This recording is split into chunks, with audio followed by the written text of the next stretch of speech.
Hello and welcome to Planet Bollywood, your one-stop destination for all the updates from the world of Bollywood, glamour, fashion and social media. What's up everyone? I'm Kunal Saluja. And I'm Sagarika Chhetri. Show में बहुत सारी बातें होंगी, लेकिन सबसे पहले नजर डालते हैं आज की हेडलाइंस पर। करण जौहर ने बहुत ही ग्रैंड तरीके से लॉन्च किया ब्रह्मास्त्र का लोगो।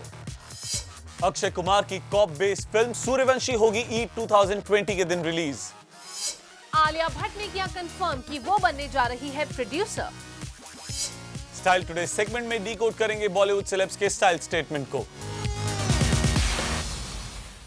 ईद 2020 पे सलमान खान का तो पता नहीं, लेकिन अक्षय कुमार जरूर नजर आएंगे क्योंकि उन्होंने अपने सोशल मीडिया पर कर दिया confirm. Let's tell you the details of this story. 2020 की ईद पर नहीं रूल करेंगे सलमान खान बॉक्स ऑफिस पर। जहां पिछले कई सालों से सलमान अपने ईद ब्लॉकबस्टर्स के लिए फेमस हैं, वहीं इस बार ईद 2020 को ऑलरेडी ब्लॉक कर दिया है रोहित शेट्टी की अक्षय कुमार स्टारर सूर्यवंशी ने। It will be interesting to see whether Salman भी इस दिन अपनी कोई फिल्म रिलीज करते हैं या नहीं।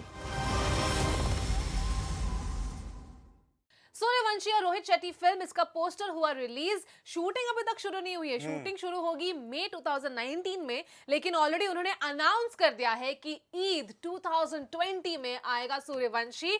रोहित शेट्टी, करण जौहर, अक्षय कुमार जैसे बड़े नाम। So it's like खिलाड़ी कुमार विद खिलाड़ी director. Absolutely. It's Akshay Kumar और रोहित शेट्टी। हम सबने सिम्बा में देखा था, एंड में अक्षय कुमार की सूर्यवंशी फिल्म का एक हल्का सा उन्होंने टीजर दिखाया था लोगों को, एंड अब फर्स्ट लुक आ गया है, उस मूवी का पोस्टर आ गया है सामने, and everyone is really very excited.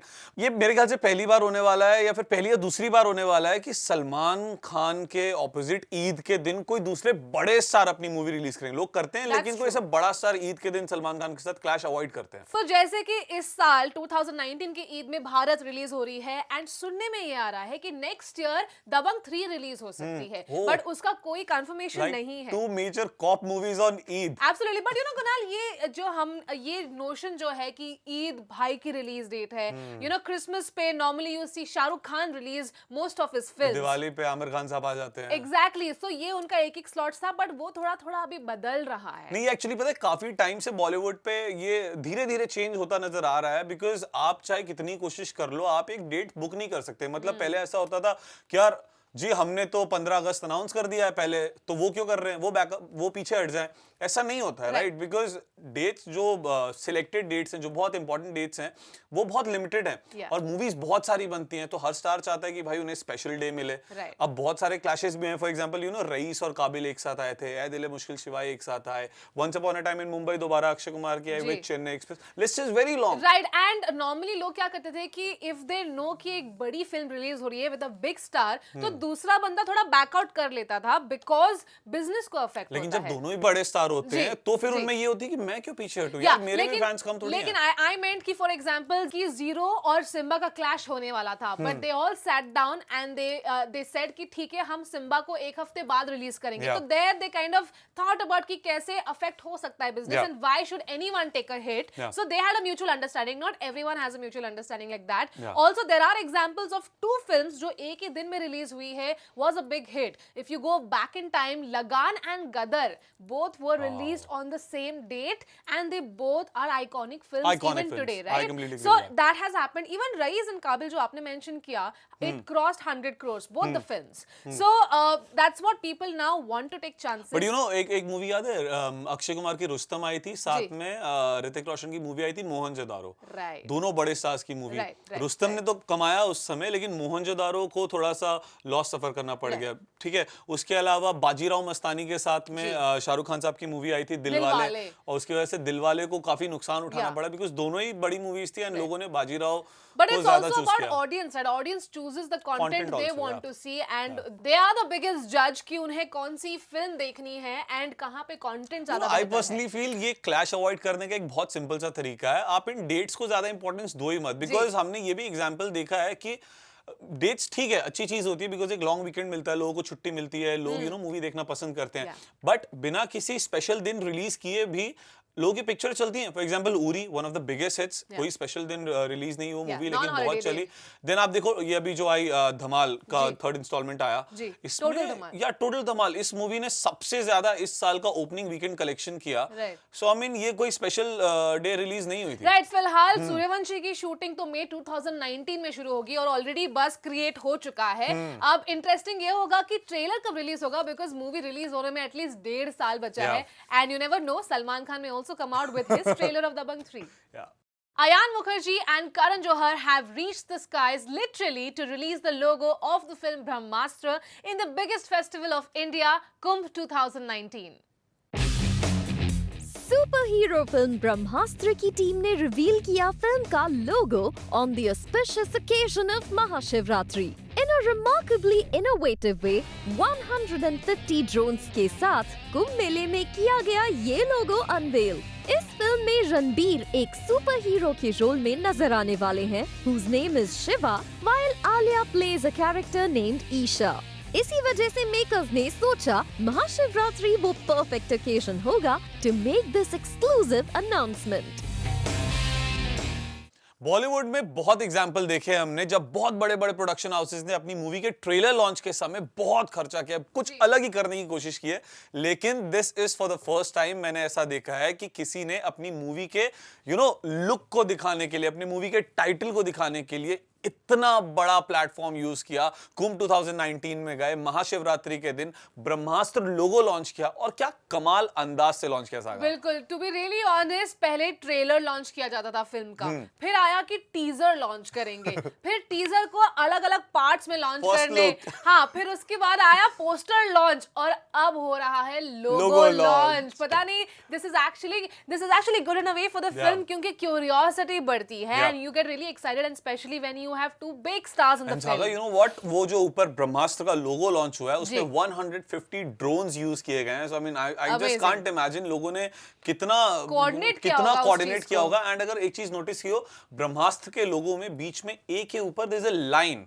अब उस लाइन का क्या इंपॉर्टेंस है वो शायद जब मूवी आएगी तब पता चलेगा. वैसे इस मूवी में रणबीर कपूर का नाम शिवा है एंड उनके पास लॉर्ड शिवा के कुछ पावर है और एक ऐसा स्पेशल वेपन भी है जिससे सब कुछ डिस्ट्रॉय कर सकते हैं. वही आलिया भट्ट के कैरेक्टर का नाम ईशा है, जो कि पार्वती माँ का भी एक नाम था, ईशा. कुंभ मेले के आखिरी दिन जो इन्होंने अपना लोगो लॉन्च किया है, आई एम श्योर इसने बहुत बड़ा बज़ क्रिएट किया है. Right, I watched it live on Alia's Instagram handle and it was live for at least 15-20 minutes and it was an amazing sight to see. Also, ब्रह्मास्त्र जो film है वो करण जौहर के लिए बहुत ही स्पेशल और बहुत ज्यादा पैसे खर्च किए हैं उन्होंने इस फिल्म में. एंड ट्रिलॉजी होगी इस फिल्म की, 3 पार्ट्स आएंगे, जस्ट लाइक बाहुबली के 2 पार्ट्स आए वैसे ही इस फिल्म के 3 पार्ट्स आएंगे. So that's already exciting to know कि ये सीरीज आने वाली है. यानी कि कुछ ही महीनों बाद इस साल के अंत में ब्रह्मास्त्र मूवी का पहला पार्ट रिलीज होगा and I am really very excited because जिस कमाल अंदाज में लोगो लॉन्च किया है, आई जस्ट कांट इमेजिन कि ट्रेलर लॉन्च के समय क्या करेंगे. But you no,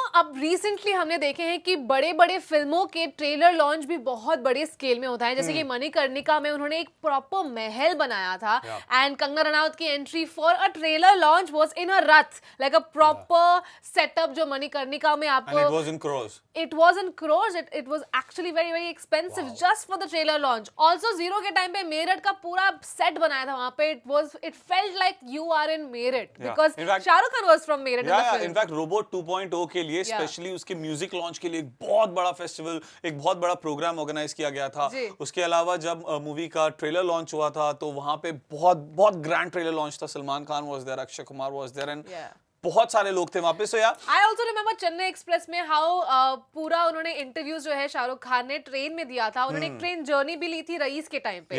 so it's crazy how people actually take trailer launches and the first look launch very very seriously. But आजकल लोगो लॉन्च भी हो रहा है. I mean I am just trying to figure out कि next इसके अलावा क्या होगा. वेल, ब्रह्मास्त्र की बात करें तो कुंभ 2019 महाशिवरात्रि के दिन उन्होंने इसे रिलीज करने का सोचा. इसके पीछे एक चीज तो क्लियर हो गई बिकॉज जब ब्रह्मास्त्र की बातें हो रही थी इससे पहले, एवरीवन वाज सेइंग कि यार ये या तो माइथो है या लव स्टोरी है, लेकिन कुंभ मेले में महाशिवरात्रि के दिन रिलीज करके ये चीज कंफर्म हो गई कि इसका कुछ ना कुछ माइथो कनेक्ट तो जरूर है. Absolutely, the name suggests it. Also the name of the characters, Shiva and Isha, they both suggest कि थोड़ा mythological connection है. It'll be interesting to see कि फिल्म कैसी होगी. I'm very excited. I hope this Indian superhero reaches international seas as well. And also saga Ayan Mukherjee ने social media पर debut किया Instagram पे, जहाँ पे उन्होंने 2 पिक्चर्स अपडेट किए हैं. एक तो ब्रह्मास्त्र के लोगो लॉन्च की, उससे पहले एक एनिमेटेड 2 कैरेक्टर्स हैं वो एक दूसरे को हक कर रहे हैं और नीचे ब्रह्मास्त्र के बारे में कुछ लिखा है. Right. तो इससे ये अंदाजा लगाया जा सकता है कि maybe first installment it's all about love, second and third installment में हमें शायद और नजर आए, कुछ और देखने को मिले. So yes, you can expect many things from this trilogy. John Abraham की अपकमिंग फिल्म रॉ, रोमियो अकबर वॉल्टर का ट्रेलर हुआ release. Well, John Abraham has been choosing his films very wisely. अगर आप उनके करियर ग्राफ को देखें, recently उन्होंने कौन सी फिल्म्स की है, तो it's mostly to do with action, patriotic, based on true incidents. We talk about Madras Cafe, which was very critically acclaimed. परमाणु आई थी, सत्यमेव जयते recently I, and his upcoming film is also Batla House, based on true incidents. And Raw, जो Romeo Akbar Walter है, इसका trailer भी अब release हुआ है, and it's looking very very promising. Yes, 5 अप्रैल 2019 के दिन ये मूवी रिलीज होने वाली है. 1971 में इंडिया पाकिस्तान के बीच जो वॉर हुआ था उस पर ये मूवी बेस्ड है. किस तरह से एक इंडियन स्पाई एजेंट ने वहां जाकर अपनी लाइफ को दाव पे रखकर वहां की इंफॉर्मेशन निकाल के इंडियन गवर्नमेंट तक पहुंचाई. And the kind of movies John Abraham has been doing from past couple of years वो काफी ज्यादा अच्छी हैं. एंड कहीं ना कहीं कहा जाए तो वो एक सेफ बेट भी है, बिकॉज लोगों ने जॉन अब्राहम को उस इमेज में एक्सेप्ट करना शुरू कर दिया. बिल्कुल, and he knows that it is becoming a short hit for him. He has the physique for it. He has been very strong with his action, and of course उनकी acting के लिए भी people are praising him a lot recently. So ये जो film है, it's based on true incident like you said, and story जो है इसकी बहुत ही strong है. Content is really strong. It'll be interesting कि उसको वो पर्दे पर कैसे लाएंगे. Content is really very important. For example, जैसे मूवी में एक डायलॉग था, किसी भी जंग को जीतने के लिए सबसे ज्यादा इंपॉर्टेंट क्या है? इन्फॉर्मेशन. वैसे किसी भी मूवी को चलाने के लिए सबसे ज्यादा जरूरी क्या है? Content. Content real life based है, एंड हमने पिछले कुछ समय से देखा है जितनी भी रियल लाइफ बेस्ड स्टोरीज बनती हैं, फिर चाहे वो वॉर हो या फिर किसी इंसान पर हो, it's a sure shot hit formula. वो मूवी जरूर चलती है बिकॉज वहां पे एक्चुअल कंटेंट है. और लोग आजकल थिएटर में सिर्फ कंटेंट ही देखने जाते हैं. वो जमाना गया, ठीक है, अभी भी वो दौर थोड़ा बहुत है जहां कोई कुछ भी करे. A proper commercial massy film also works. There's no doubt about it. But now people are wanting more, and especially when true incidents, क्योंकि ये सारी चीजें हमें as normal public we don't know about it. And it's nice that people are doing research on it. Directors, producers, makers of the films are actually investing money to show that true story on the silver screen and reach the masses, which is a nice thing. Also, talking about the trailer, I really like Jackie Shroff's voice and the way the trailer opens with his voice. It's amazing. Also, the background score is also something to look out for. I mean, Jaggu दादा की voice is something like mind blowing. काफी लंबे समय बाद, काफी gap के बाद हमने जग्गू दादा को वापस इस बड़े पर्दे पर देख रहे हैं, and it will be really a treat for everyone to watch him in this kind of role. And जहाँ तक ट्रेलर की बात कर रहे हैं, so सस्पेंस है, ड्रामा है, एक्शन है. किस तरह वो पाकिस्तान में जाते हैं और उन्हें पहले ही बता दिया जाता है दैट तुम वहां जा रहे हो, एक चीज ध्यान में रखना, तुम्हें हर वक्त फॉलो किया जाएगा. सो कैसी छोटी छोटी चीजें होती हैं जो एक स्पाई को चीजों का ध्यान रखना पड़ता है. किस तरह से ये बड़े ऑपरेशंस पूरे तरह से निकाले गए, किस तरह से इंफॉर्मेशन गैदर की गई, बिकॉज हमें कभी पता ही नहीं चलता. हमारे देश में इतने सारे लोग हैं, हम अपने घर में आराम से बैठे हैं, जा रहे हैं, घूम फिर रहे हैं, मूवी देख रहे हैं, लेकिन एक्चुअली में जो लोग हमारे देश के लिए अपनी लाइफ को सैक्रिफाइस कर रहे हैं, उनकी लाइफ कैसे होती है, कैसे वो इन बड़े ऑपरेशंस को निकालते हैं. Also one thing that I noticed is John's looks. There are different looks. Obviously, he's playing a spy, and we saw him different looks. So there is so much to offer. There's so much suspense and thriller already that I'm already curious for the film. Planet Bollywood में लेते हैं एक छोटा सा break, लेकिन break के उस पार हम डिकोड करेंगे बॉलीवुड सेलिब्रिटीज के style statement. So stay tuned.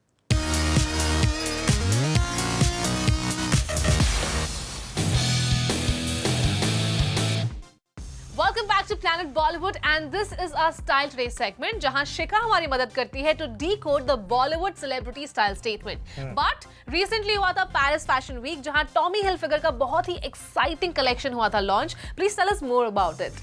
So Tommy Hilfiger from the past few years has really been collaborating with millennial tastemakers and हमारे generation के style influencers. Previously he did a collection with Gigi Hadid, and that was launched at New York Fashion Week. And now on Sunday he did a collection with Zendaya, Zendaya. She's an American actress, and that collection was launched at Paris Fashion Week. It was a really exciting collection. This collection was a celebration of strong, iconic women from the 70s, American pop culture, and the era's signature styles. That is what inspired Tommy Hilfiger for this collection. The looks that were seen were strong and confident, with structured silhouettes including high-waist jeans and suits, which was elevated with rich, creamy colors, and also they had navy and burgundy and red. The collection also had a Z and T embroidered on it because it was Zendaya and Tommy. We also saw a lot of rainbow stripes and multicolored zodiac-inspired prints to add a playful edge to this collection. So there were feminine wrap dresses, there were luxurious satin shirts, there were timeless tailored pieces, there were suits but with a modern twist like wide leg pants and narrow waist blazers. So the entire collection was very young and fresh and a very new take on 70s. And we saw everything from apparel to accessories to swimwear in the collection to embrace the nostalgia of the past and looking into the future. So yeah, it's a pretty cool collection, and Zendaya's turned into a designer now for Tommy. Shikha, it looks quite interesting. And what if I want to gift someone from this collection, maybe sister or friend or Saga? Then kahan milega ye? So the collection's already live on Myntra, so you guys can pick it up over there. Oh, how nice. So you know what the answer is. Please gift something for me from Paris Fashion Week collection. But now it's time to have a look at the street style moment of the day, and the award goes to Sunny Leone. Tell us something about her look. So Sunny Leone was spotted in an off-duty look. Over here, she was seen wearing a nice, fresh face of makeup. She wore her hair back in a ponytail, and she was wearing glasses. And she looked really fresh and nice. She was wearing a millennial pink t-shirt which had a coat on it. So typography is a trend that's really huge. So that's what she was seen doing over here. She paired the look with red track pants that had side stripes on it, but to give it a glamorous take, it had the side stripes were kind of glittery. So it was nice and glamorous but casual and dressed down at the same time. She also paired the look with a fanny pack that she wore not around her waist but across her chest, which is also a very cool and interesting way to wear your fanny packs. And then she finished the look with fur sliders. So sliders with fur trims and fur details are a trend that have been here for a very long time. Extremely comfortable and very chic as well. How nice. Thank you, Shikha, for decoding Sunny's look for us and also telling us more about the Paris Fashion Week looks. Also, now before going, let's quickly tell you what are we wearing today. I've chosen to wear a yellow V-neck top paired with a floral printed black bodycon skirt. I have completed the look with metallic earrings and pink heels. I'm wearing a tropical printed shirt paired with a dark blue tee and black denims. I've completed the look with simple grey shoes. So if you like our looks, then go to Myntra and get some cool 20 looks for yourself. I'm Kunal Saluja signing off. And this is me, Sagarika Chetri, with Shikha saying bye-bye. See you tomorrow, same time, same place, only on Planet Bollywood.